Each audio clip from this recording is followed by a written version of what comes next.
So in psychology, there is this concept called learning agility. And learning agility is our ability to learn and unlearn and relearn quickly, being able to adapt to learned information and skills, to innovate and adapt as different things change in our workplace environments, in our external environments, and really even being able to use feedback to improve as well.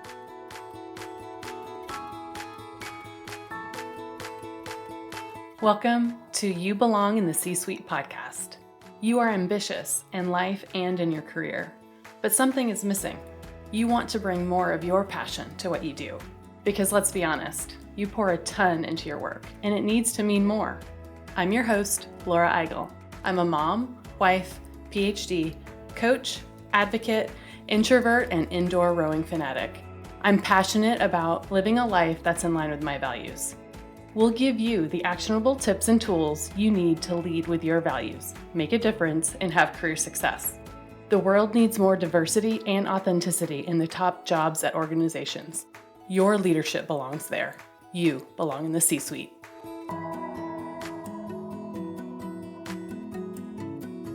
What gets you up in the morning? What drives your decisions? What do you stand for? No idea, not even sure where to start? I use my values to guide my life and career. It's the basis of how I've built boundaries for myself and stuck to them. Are you ready to dig into what matters to you? Go to thecatchgroup.com to download your free values worksheet. That's thecatchgroup.com to download your free values worksheet to get to your core values and take action on what matters most.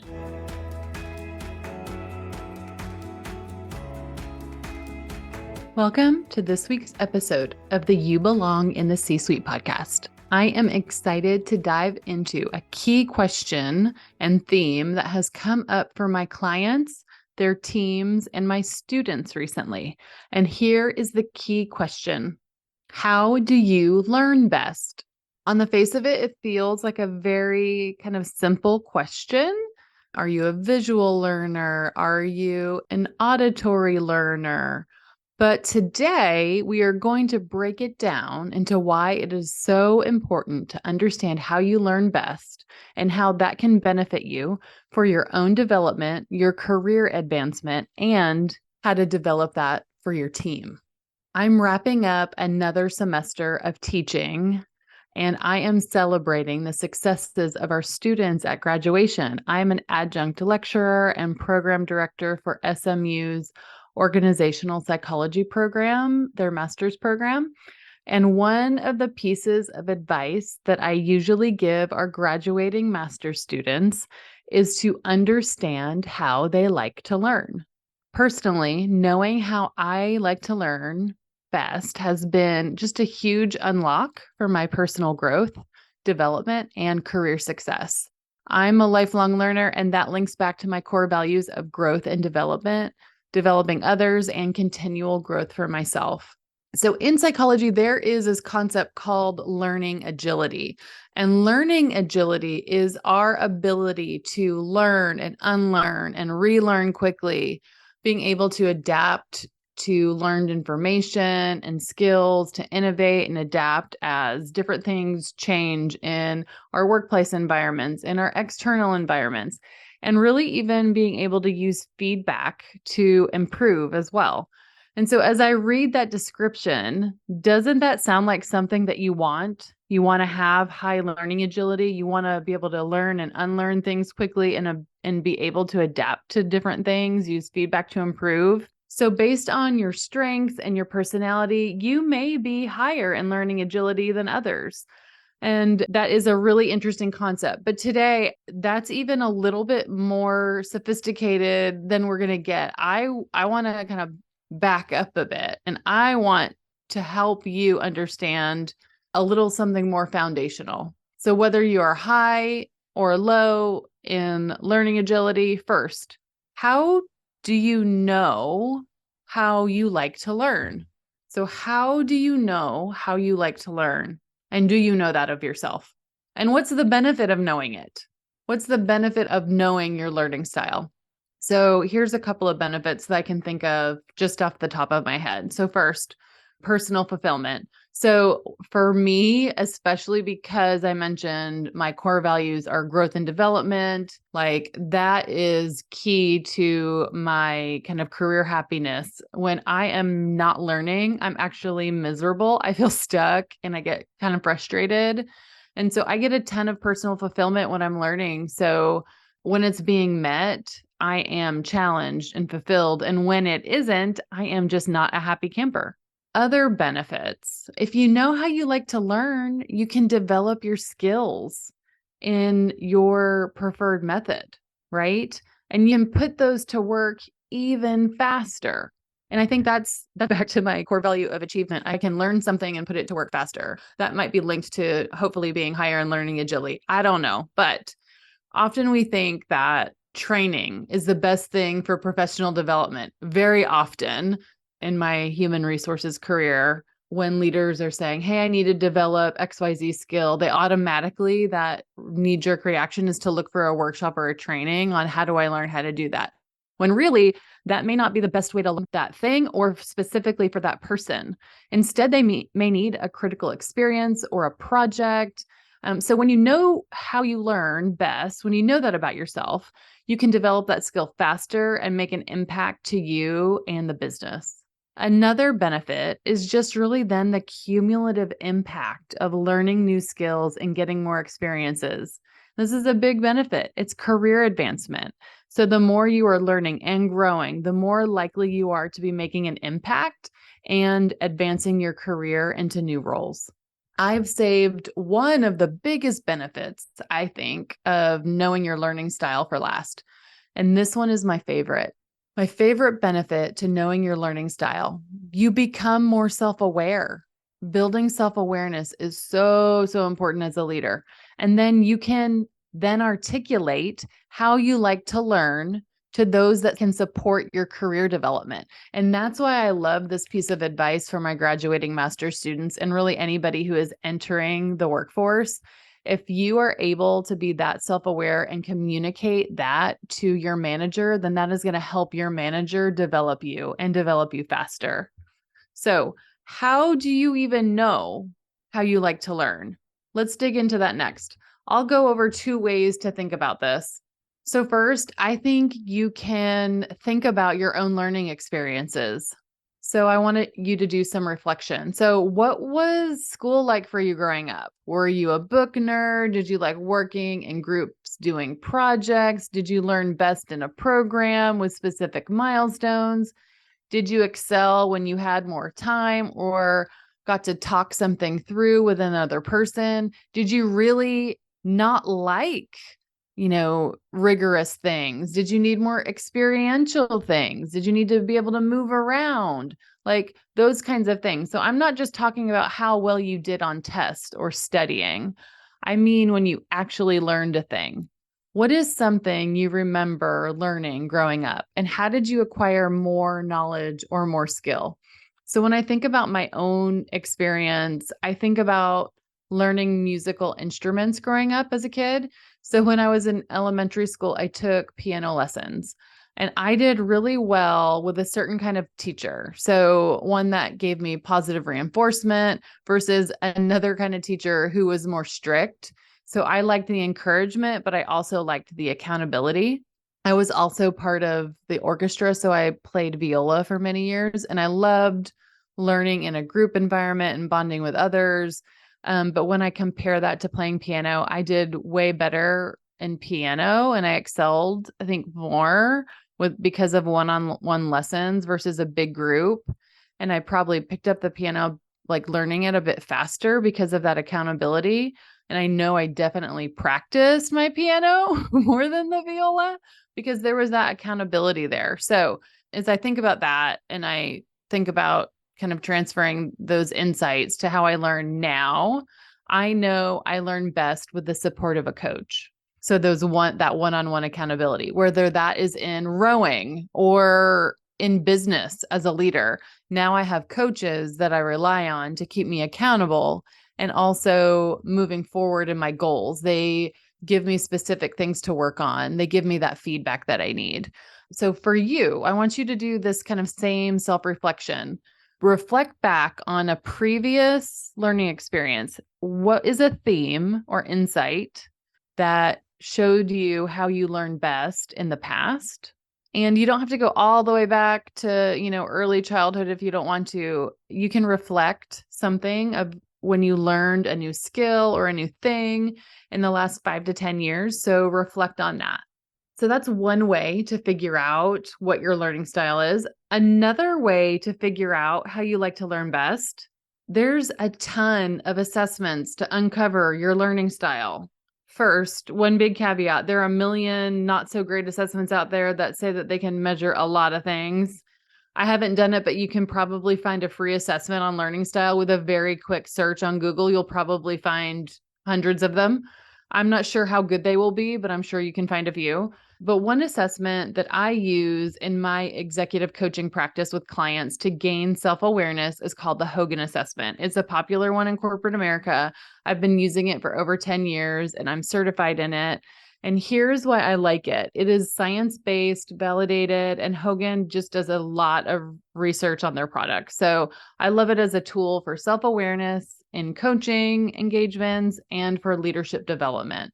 So a Hogan assessment can be done within an organization or through an executive coach. It takes about 45 minutes to complete, and you usually get a report debrief by a certified coach who can bring you through kind of the ins and outs of the assessment and kind of coach you through what all of those things mean. So one of the assessments in the series is called Hogan Personality Inventory, the HPI, and it consists of multiple different scales. And one of the scales within the HPI is called learning approach.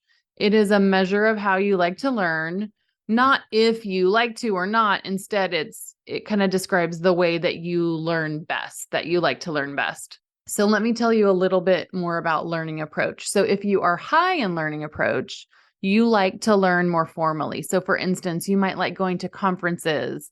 You value formal education. So maybe, for instance, I'm higher in learning approach. I really liked school and I valued getting my graduate degree, my master's and PhD. So someone in learning approach might have different degrees. You might like to read more. You might keep up with your industry. You probably like to set developmental goals for yourself. You may even like listening to leadership podcasts like this one. Yeah. Learning may be a motivator for you. You may want to get rewarded in learning new things. You probably also prioritize learning for your team and your direct reports. So if you are lower on learning approach, it doesn't mean that you don't like to learn. It means that you like to learn through experiences. So for instance, instead of reading a book about something, you want to do the thing. You want to shadow someone doing it. You want to learn through diving into the experience on the job. Like you don't really care about, getting more education if you don't have to, because you want the experience of it. Getting a book probably feels like more work to you. You might want to talk to somebody about your experience or even see it done in action. So for you, going to a conference might seem like a chore because you have to sit through different things and you just want to get to it. Like, let me do the thing. Okay. So the important thing to know about the Hogan is that there's no perfect score. You're not better or worse if you're high or low in any of these scales. It just shows you really your preferences and it ties back to some of your motivation. So by taking an assessment like a Hogan, you can learn a lot about your style and how you like to learn. But there's a lot more to the Hogan assessments, and this is only one of many, many scales on it. But it is a really great tool to gain more awareness for yourself. So that's a couple of ways that you can figure out what your learning style is. You can do some reflection. You can also take an assessment. But once you know your learning style, there is a big mistake that I see people make, and they make it very, very often. What's the mistake? The mistake is that they assume that others like to learn just like them. So why is this a mistake? Well, let's see how this plays out. Let's use the example of a manager with high learning approach.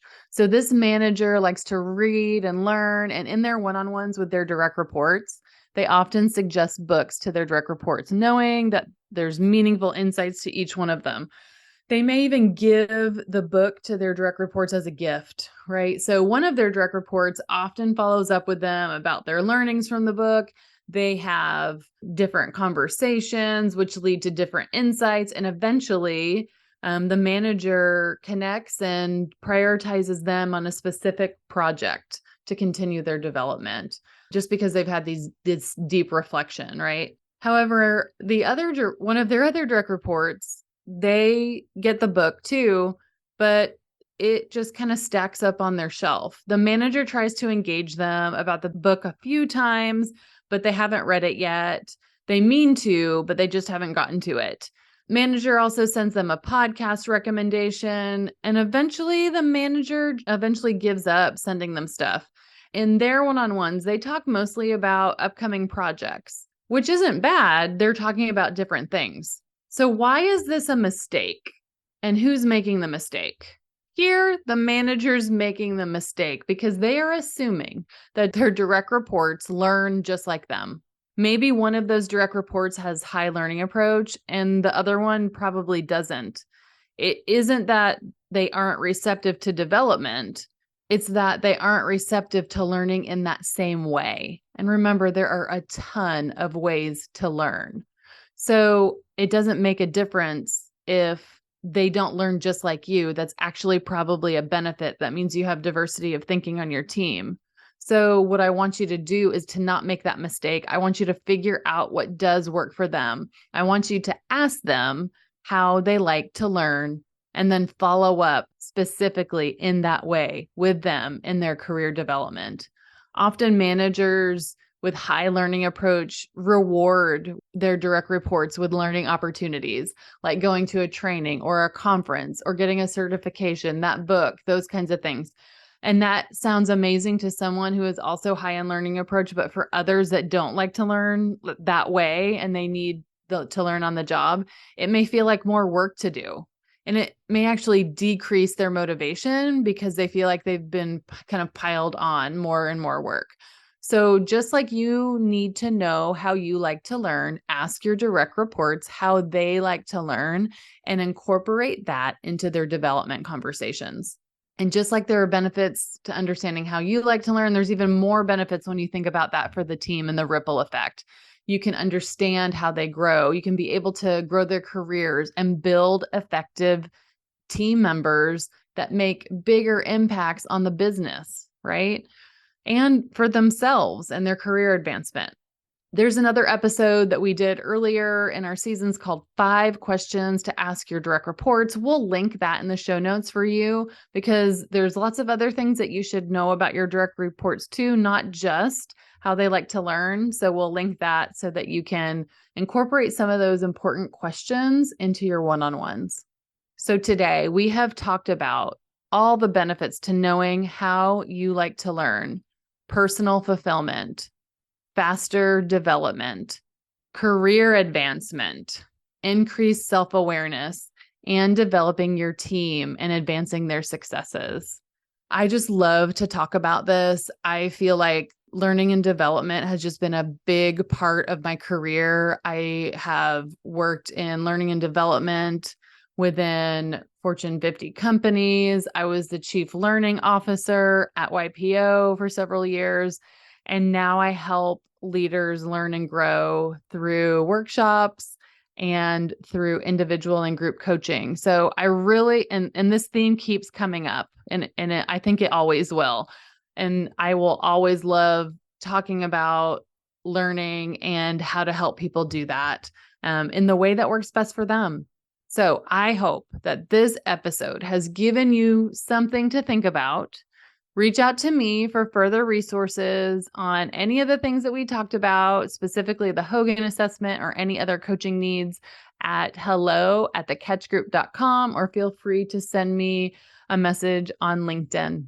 Remember, your leadership belongs here. You belong in the C-suite.